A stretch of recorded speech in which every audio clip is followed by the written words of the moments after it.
There are a lot of people in our culture that have been through trauma. It's not, in a sense, an unusual thing.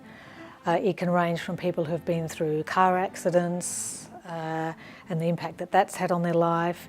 It can be things like abuse, it could be sexual abuse that's happened early on. Often it's something like bullying, because that's really common. Lots of different sorts of trauma.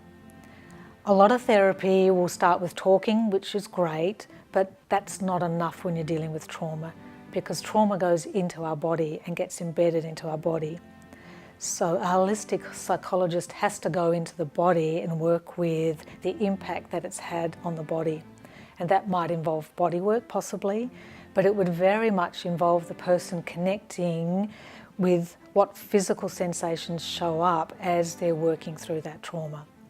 And it needs to be done very carefully, very slowly at the person's pace to unfold what's gone on inside them.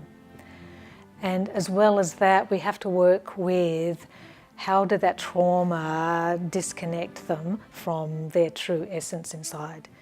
Because often that's what's happened with trauma. We disengage from our true self, from our connection with ourself, and we have to re-engage with that. So holistic psychology works with the whole of the person's being, not just that one event. We have to work with the depth of their being, and that means the disconnection that they had happen inside them with their own self. That's part of dealing with trauma.